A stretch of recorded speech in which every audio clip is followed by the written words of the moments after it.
You're listening to The Coffee Hour. I'm Andy Bates. I'm Sarah Gulseth. If you are a teacher and wondering if you could become a rostered Lutheran teacher in the Lutheran Church Missouri Synod, we have a story to share with you today. Today's episode of The Coffee Hour is underwritten in part by Concordia University Irvine. You can learn more about Concordia University Irvine by visiting cui.edu. Joining us today, Robi Flach. She's administrator for Altamont Lutheran Interparish School in Altamont, Illinois. Robi, welcome to The Coffee Hour. Thank you very much. I am looking forward to learning your story, learning about how you became a Lutheran educator and a school administrator as well. Before we even talk about your vocation and serving as a school administrator or Lutheran school administrator, tell us a little bit about your background. Where do you come from? Sure. So I was born in Carbondale, Illinois, while my parents were at school, but most of my life was here in Altamont. I'm actually a graduate of the school that I lead today. So that's kind of a neat thing. And one of my interview questions was, how many times were you in the principal's office? And so I did not answer that question. So pretty much basically raised here, farming community. That's a lot of what the industry is in our area. And so my husband and I moved. We were in the northern suburbs in Plainfield, Illinois for about 16 years, and then decided to move back so that two of our three children could graduate from my alma mater, Altamont High School. So we're happy to be back. We've been back now 11 years, and this is actually my 11th year being the leader here at Altamont Lutheran. So it's been a lot of fun, and I can't wait to see what the next 11 years brings. That is really wonderful. You're able to go back to your roots and bring your kids through those schools as well. How did you decide to become a Lutheran educator?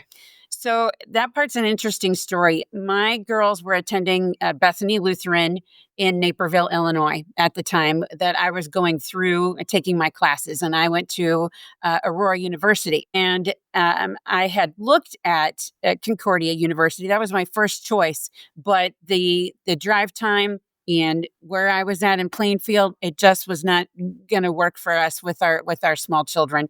And so I was to the point where I was going to start my student teaching. And Pam Miller, who was the principal at that time at Bethany, she goes, Robi, have you ever considered Lutheran education? And I was like, well, yeah, but I don't know that I can because I've got the public school background and all of that for my college classes. I didn't know that I could do that. And she says, you absolutely could. She says, if you're interested, let me know. You could do your student teaching with us. That's really how it happened. And it did work out. I did my student teaching under Lana Hahn, who was wonderful. She really helped me get prepared for my first years of teaching. And so I finished up my year there and did my spring student teaching. And I was on my way to becoming a Lutheran school teacher at that point. What did you love about being in a Lutheran school classroom as a student teacher and then a teacher? That I could share my faith and all that we say and do. It's and interwoven in all of the subjects, and it's not just a prayer at the morning or a devotion in the morning or a prayer at the afternoon. It's everything, and I really, really valued that. At that time in my life, especially with my student teaching, I was going through a lot of things. I had just lost my grandfather, and a few other things were going on, and it was so beneficial for me to be able to be in a Lutheran school and to be able to share my faith with the kids at a time when it was a pretty difficult time for me. And those kids helped me just as much, hopefully, as I helped them. Absolutely. Tell us about your journey then, being able to do student teaching in a Lutheran school, having that ability to teach like that. What was your journey after that point, after student teaching? Sure. So after that point, I received the 6th and 7th grade teaching position at St. John's in Forest Park. And so just a mile south from Concordia University, Chicago, if it's even a mile, really. And so we put our kids in the car at like 5:30 in the morning, and we'd make that drive. And my youngest was in preschool at that time, and my middle daughter was in 2nd grade. And so we did that for a year. The drive was really hard for us as a family to make that happen. My husband is in IT, and at the time he was working in the city. We call it in town, but downtown Chicago. And so the 5th grade position became available at at St. Luke's in Montgomery, Illinois. And so I applied for that position. And among that time, one of the teachers that was already there said that they wanted to fulfill that. So I ended up getting the third grade position. And so that brought me to within 10 minutes of my house, which was wonderful. And I stayed there for 4 years. I was a teacher. I went from fourth grade then into fifth grade and teaching middle school classes. And at that point, then I became our school leader at that time. Ruth Voss had retired, moved to Hawaii, of all places. And yes, and so then I was able to take that position and lead and also teach full time. Then I did that for 4 years. Wow. Yes. Okay, so you went from third grade to fifth grade, is that right? Correct. And then I taught all the science classes. So I had like eighth grade science on all of that too. So What's the difference between third grade and middle grade school grades, like fifth, sixth, seventh, eighth? So the program that we were using was very hands-on. And so it's from a third grade to a middle school student. They're bigger. They're just as eager to learn, but they're just larger people. That some of them were taller than me. But I didn't see a lot of difference, to be honest with you, other than taking the content deeper and further with the older students. What was that transition like, adding leadership onto the teaching role?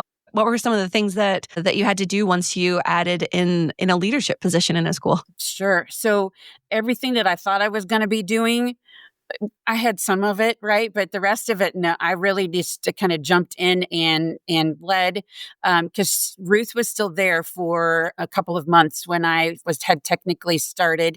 And so we we're kind of working together. I was, learning from her, had started learning from her really before then, because I kind of watched and observed all that she did and how she led us as teachers and how she prepared us for our future and for each group of students that we had each year. And then I took that and tried to go further according to what God's plan was for our school. And I did that for 4 years then with both teaching and leading. And I loved it. And by that time, my middle daughter had graduated. My youngest daughter was graduating from 8th grade. And that is when it worked for us to come here to Altamont. And then that's where I've been here since. So just as the school leader, not as a teacher. So I do miss it, being with the kids. Yeah. But teaching and leading is hard. It's really hard. It takes a lot of hours, and just teaching takes a lot of hours. Just leading takes a lot of hours. But the combination of the two, you've got to be organized and on what needs to be done on a daily basis. You mentioned earlier that Concordia University, Chicago, was a first choice for you, but geographically it wasn't going to work for you at that time to be able to attend a Concordia, to become a Lutheran teacher through the Concordia University system and go through that process. Mm-hmm. So your teacher certification was through another institution, and you were certainly qualified to be a teacher in any school through Sure. that. When did you decide that the colloquy process and becoming a rostered LCMS teacher was valuable to you? Sure. So really from the beginning, that was something that I wanted to do. And I had talked to our principal about doing that. We needed to wait a year, which I appreciated after living through that year. It was nice to be able to teach for a year and then start my colloquy classes. So because I didn't go to a Concordia, that was something that I just assumed that I was going to be doing. Is just a matter of when and how. And so as soon as I was able to start, I think I finished it within 2 years. Wow. Why was it important to you that would be part of your journey from basically the very beginning of knowing that you were going to be teaching? Why was it important to you to go through that colloquy process? I wanted to be the best teacher that I could be. And, going to college prepares you for all of the other subjects, but it didn't really prepare you for teaching religion classes. And I wanted to have that additional education. I've been a lifelong Lutheran, but there was so much more that I wanted to learn and needed to learn to be able to effectively teach students about our faith in Christ. So that was why I wanted to do that. Yeah, that's certainly, for teachers who are talking about teacher education, we take classes called methods for teaching. You take methods for math or language arts. You take methods for just about every subject. But if you go to another institution, you don't necessarily have methods for teaching the faith, right? That's correct. So what were the classes like that you took through the Colloquy program in order to be better equipped to teach the faith? Sure. So I think when I went through, it's been like 19 years now. So forgive me if if I'm a little sketchy. But I believe it was 9 classes, and they were all online through video. And so I was able to start one at the beginning. I did one at a time and one a month. And then I took off for like Christmas. Those, the very busy months, I took those off. And I just went through according to the way they had it. I started with Old Testament and New Testament. And so that's what I did. Watch the videos, and then you have assignments that you had to complete. And I did that. I worked with my pastor for assistance. And then I also had people within QNet at the time that allowed that I could work with and ask questions of too. We're talking with Robi Flach, administrator at Altamont Lutheran Interparish School in Altamont, Illinois. We need to take a quick break. You're listening to The Coffee Hour. I'm Sarah Gulseth. I'm Andy Bates.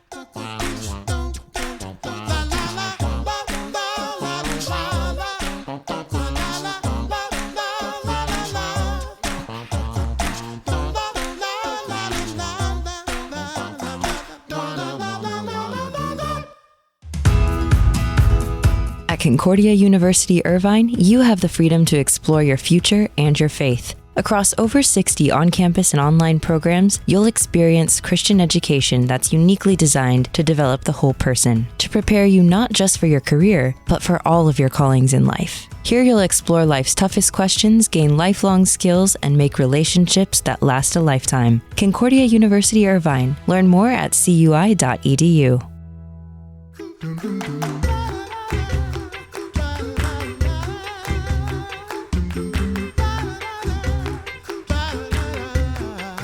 Welcome back to The Coffee Hour. I'm Sarah Gulseth. I'm Andy Bates. It is our Set Apart to Serve series, and we're talking with Robi Flach, administrator at Altamont Lutheran Interparish School in Altamont, Illinois. And we're talking about the colloquy process. And Robi, you've been sharing with us what it was like to do the colloquy. How has the colloquy process benefited you as a teacher and as a leader?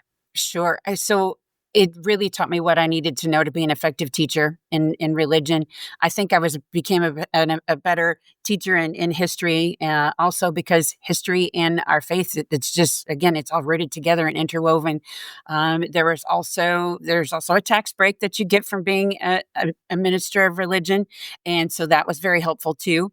I found a person in our church that had done that and who knew the process to take and all of that. So that really helped saving us a lot of money each year through our taxes. So that was another benefit as well. It also connected me with various Lutheran school teachers who were in the same position as me. I'm actually a second career person. I started out with a marketing background and quickly learned that meant direct sales. And that just was not something that God really wired me to do. So I took some time off when we had our children and started teaching preschool when my middle daughter went to school, and I just loved it. I fell in love with it. And so that's really what got me interested in teaching and education in the first place. And going into it, I thought maybe I would be a lower grade teacher, but the more classes that I took, the more classrooms I got to visit, I found that middle school level, that 5th and 6th grade, that was my sweet spot, if you will, what I really enjoyed, because the kids still, they're at an age where they wanted to come to school, they wanted to learn, but they were old enough that I could joke around with them, banter back and forth, and we really developed some close relationships with those students. So I agree. It is a really fun age to teach. When I get to be in the classroom too, I love that 5th, 6th grade area as well, because you can have more mature conversations with them. Right. They're still not too old to think that you're not cool anymore. Exactly. Yes. I love Right? that They'll part. still talk to you. So, yeah, I'm with you on that. I think it's a great place to be. To whom would you recommend the Lutheran Teacher Colloquy program to today? I would recommend it to anyone who feels that this is their call, that where they're supposed to be. Take that year, your first year in a Lutheran school, get to know the school, get to know the students, your staff, and then I suggest everybody does it. It's actually part of our constitution at our school that after a year, then a teacher would sign on for the Colloquy program and finish it within a 5-year time frame. I have one teacher who just finished it. I've got another teacher who is done with all the coursework. She's just waiting for her interview. And then next year I'll have 2 more teachers that will start. And so at the end of, and once those 2 are done, all of our full-time teachers will be either synodically trained or colloquized, it's rare in Lutheran schools. It's very rare. Sometimes we have a hard time finding people who are Lutheran to teach in general. So we're definitely in an area that God has blessed us with the staff that we have been given to move our ministry forward. Why is it important for your school to have teachers who have gone through this process, who are rostered LCMS Lutheran educators? It's who we are. It's a part of our identity. It's part of our vision and our mission of our school is to be the best that we can be, to move God's vision for our school forward. And many of us who are on staff were also students here at ALIS. And so we're kind of carrying that generationally. So for example, my first grade teacher, Connie Matthias, retired last year. Her daughter, Carmen Probst, took her place as the first grade teacher. So very generational here, and it's a blessing for us. And the importance and understanding that we carry on our Lutheran faith and our Lutheran traditions and teach our students the ones that God's given us to take care of. So.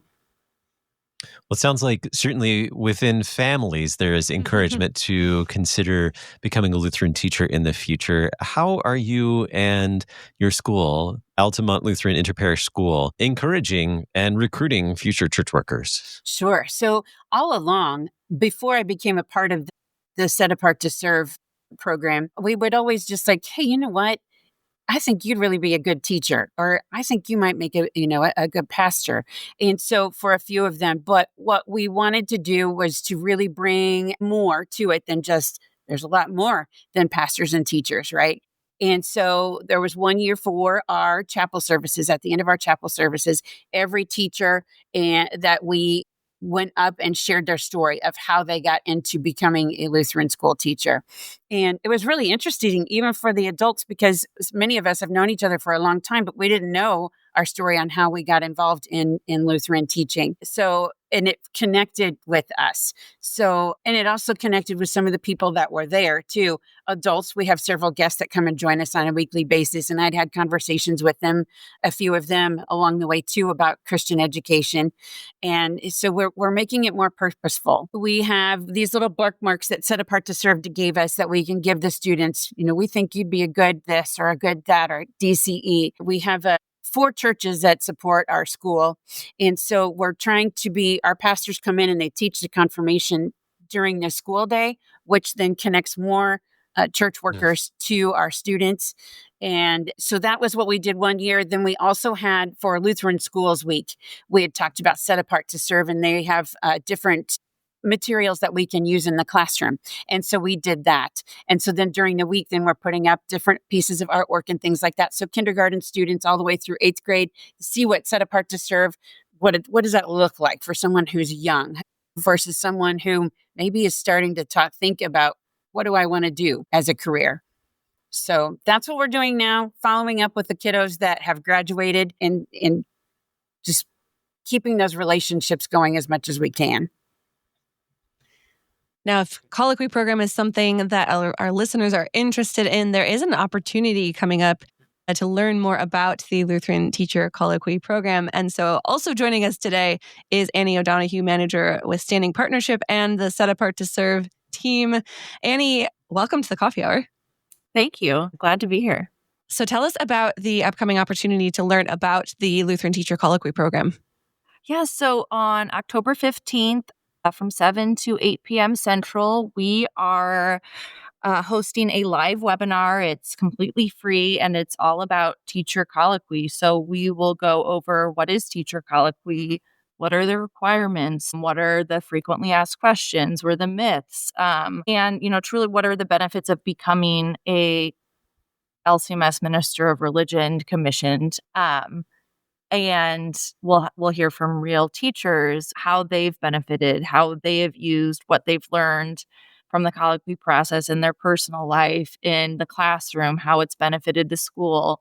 And it's, for teachers, of course, just like Robi, or educators like Robi, who were educated outside of the Concordia University system. And whether a teacher, has heard of colloquy but unclear about what it is or how to pursue, all the way up to a principal or a rostered teacher to learn how to talk to non-rostered teachers about going through the process.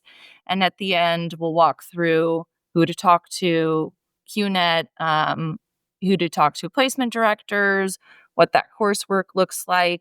And it's actually being facilitated by Reverend Dr. Paul Philp and Wendy Murphy of QNet. So they're the experts, and we're just looking forward to it. We have a lot of information to cover, but it's going to be really great.